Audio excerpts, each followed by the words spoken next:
Madame, mademoiselle, monsieur, bonsoir et bienvenue dans notre magazine Il était une fois. Merci d'être avec nous. Ce soir, il était une fois Armelle Job, une femme que j'aimais. Armelle Job, bonsoir. Bonsoir. Merci d'avoir accepté notre invitation. Vous avez été durant de très nombreuses années professeur de langue classique et puis directeur d'école à Bastogne et vous avez publié déjà une vingtaine de romans, dont le dernier aux éditions Robert Laffont, Une femme que j'aimais. Alors, Une femme que j'aimais, c'est un roman ou c'est un thriller psychologique ? Je pense que c'est un peu les deux, non ? C'est un roman, bien sûr, c'est une histoire. Je suis, en tant que romancier, j'essaye d'être un raconteur d'histoire.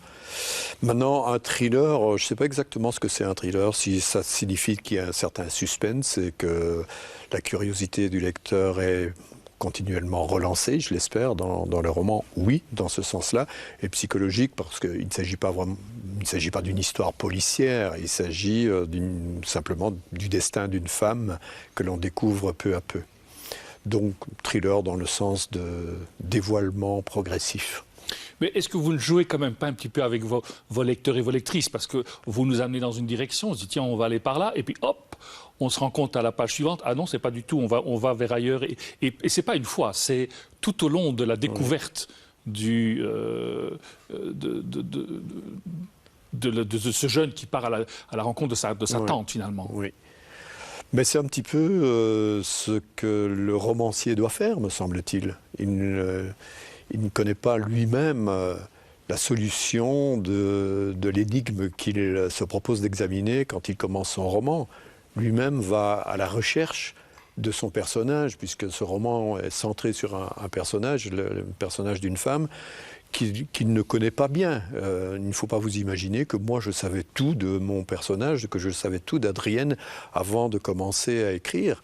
Donc voilà, je chemine, comme on dit, et je vais à la recherche de mon personnage. Et parfois, je prends de mauvaises directions, comme mon narrateur. Et comme nous le faisons aussi, tous, je pense, dans la vie, nous cherchons peut-être à comprendre qui sont les personnes avec qui nous vivons, mais bien souvent, nous nous fourvoyons. Et il faut donc toute cette longue quête à laquelle mon narrateur se livre pour déboucher sur une parcelle de vérité, je dirais. C'est un roman il ne faut pas commencer à lire à 23 heures, parce que quand on a commencé, on est pris par le suspense. Ah, si vous le dites. Oui, pour l'avoir lu, oui, je le dis sérieusement, oui.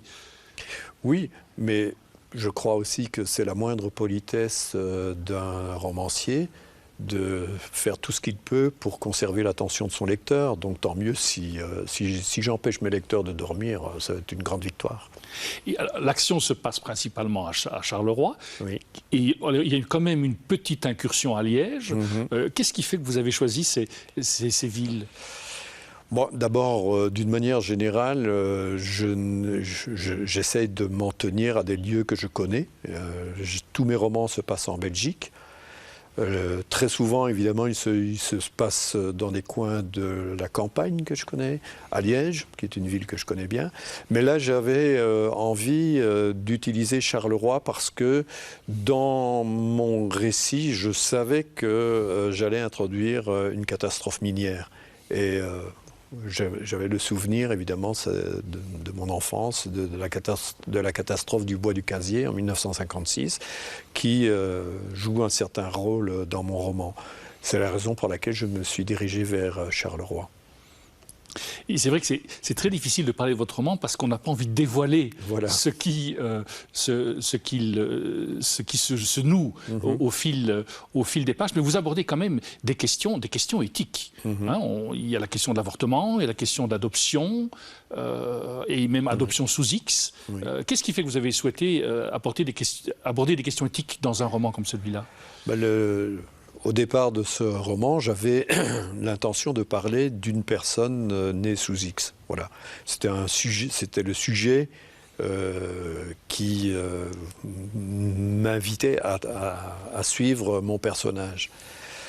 Et donc, bien sûr, il y a eu des questions éthiques qui sont apparues dans mon roman, mais j'ai toujours peur d'effrayer un peu mon lecteur en parlant de questions éthiques ou philosophiques. En réalité, ces questions, elles apparaissent dans le roman simplement à travers la vie, à travers les événements qui marquent la vie de mes personnages.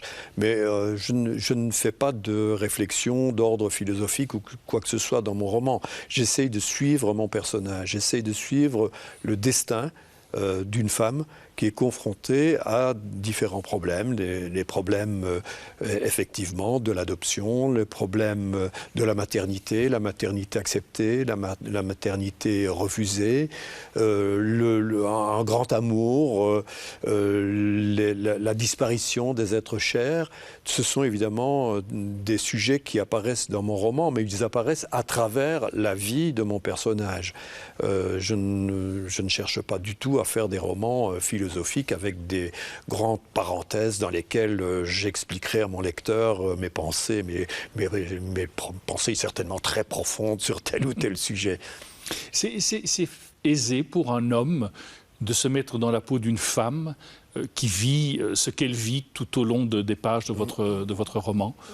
Moi, je n'aime pas beaucoup l'expression « se mettre dans la peau », parce qu'on ne se met jamais dans la peau d'une autre personne. Il ne faut pas se mettre à la place d'une autre personne, parce que sinon, vous la poussez hors de sa place. Et dans mon roman, on suit toujours l'enquête d'un narrateur qui est un homme. Donc mon regard, c'est le regard de Claude, le narrateur, qui cherche à savoir quelle a été la vie de sa tante. Mais Claude a une profonde affection pour sa tante. Et ça, je dirais que c'est la qualité dont on a besoin quand on écrit un roman. Il faut de l'empathie. Il faut essayer de comprendre qui a été l'autre. Et pour un homme, je crois que c'est une expérience particulièrement intéressante d'essayer de comprendre ce que vit une femme. Moi, je ne suis pas une femme et j'essaie, à travers mes romans, de comprendre comment les êtres humains vivent. Eh bien, comment une femme aborde les différents problèmes qui se posent à elle dans mon roman, le problème de l'amour, le problème de la maternité, ce sont évidemment des questions qui m'intéressent beaucoup. Et je crois, moi, que tous les êtres humains, qu'on soit un homme ou qu'on soit une femme, pourvu qu'on consente les efforts nécessaires, tous les êtres humains sont capables de comprendre, de ressentir ce que sont les autres êtres humains, si différents qu'ils soient de ce qu'on est soi-même. Il me semble que trop souvent on établit des catégories, même des catégories de genre. Bien entendu, si un homme met la femme à part en exaltant le charme de la femme ou que sais-je, la maternité de la femme, on en fait une espèce d'être qui est très différent de nous-mêmes, alors que d'abord, une femme, me semble-t-il, c'est un être humain comme vous et moi. Et c'est cet être humain-là que j'essaye de retrouver à travers l'histoire de mes personnages. Vous êtes passionné par l'âme humaine? Ah, tout à fait, bien sûr. Sinon, je n'écrirais pas des romans. Mais je crois que par le roman, en essayant de mettre en scène la vie de mes personnages, ma recherche, c'est toujours l'âme humaine. Je cherche à savoir ce que les gens sont, ce qu'ils pensent, ce qu'ils ressentent. Et l'avantage du roman par rapport à la vie réelle, c'est que le romancier est censé pouvoir aller voir ce qui se passe à l'intérieur de la tête et du cœur de ces personnages, ce que nous ne pouvons pas faire dans la vie. Donc le travail du romancier, pour moi, est extrêmement intéressant. C'est un travail d'approfondissement. On essaye d'aller voir ce qu'il y a derrière le monde des apparences auquel nous sommes condamnés dans l'existence ordinaire. Armel Jope, merci d'avoir pris le temps d'être venu nous présenter votre dernier livre. Je rappelle, Une femme que j'aimais, qui vient de paraître aux éditions Robert Laffont. Nous arrivons déjà au terme de notre magazine. Merci d'être resté avec nous. Il me reste qu'à vous souhaiter une excellente soirée. À très bientôt.